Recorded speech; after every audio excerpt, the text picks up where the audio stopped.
Hello everyone, আসসালামু আলাইকুম। Welcome to my channel Humaira and Sadia. Good morning. কাছে দূরে, দেশে দেশের বাইরে যে যেখান থেকে আমাকে দেখছেন, আশা করছি সবাই ভালো আছেন, সুস্থ আছেন। তো প্রতিদিনের মতো নিউ একটি ব্লগ ভিডিও নিয়ে আপনাদের মাঝে হাজির হলাম। আশা করছি সবার ভালো লাগবে। ভিডিওটি পুরো দেখার অনুরোধ রইল। তো প্রতিদিনের মতো সকাল টাইমে শুরু করলাম। তো এই যে নাস্তা পানি নিয়ে ফেনীর বিখ্যাত খোলা জালি পিঠা বানালাম, চা করলাম, দুধ চা করলাম।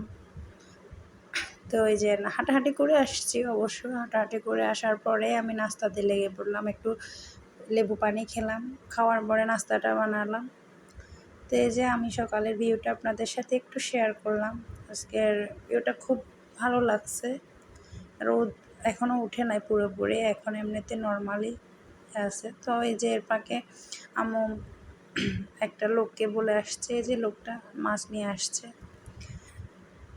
তো ওই যে আম্মু কুটতেছে, কুটে পুকুরে ধুতে নিয়ে আসছে। তো পুকুরে ধুতেছে আম্মু, অনেকদিন পরে আমরা পুকুরে আসলাম, ভালো লাগতেছে। তো আমিও আসলাম আম্মুর সাথে।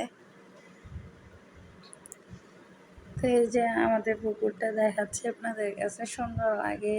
মানে অনেক কিছু, গ্রামের অনেক কিছুই অনেক ভালো লাগে, খুব ভালো লাগে আমার কাছে। কার না ভালো লাগবে বলেন, সবার কাছে ভালো লাগবে। তো এখানে আম্মু হচ্ছে যে ডাউল ভাজতেছে, রান্না করবে এই জন্য। আর এখানে হচ্ছে ডাল সিদ্ধ দিল, এখানে শাক। তো এই যে আমরা এর পাকে আইসক্রিম খাচ্ছি, কাজের পাকে পাকে খাওয়া দাওয়া তো থাকবেই। তো অনেক দিন পরে আইসক্রিমটা দেখা হলো। কলমির শাক, এখানে মাছটা আলাদা করে ভাজি করতে হবে। তো প্রতিদিনের মতো আম্মুও হেল্প করে, আমিও করি, আম্মু কিছু করে আমি কিছু করি, এরকম আর কি। সব রান্না মাঝে মাঝে একা রান্না করা হয়, আবার মাঝে মাঝে আমার মাই সব কিছু করে।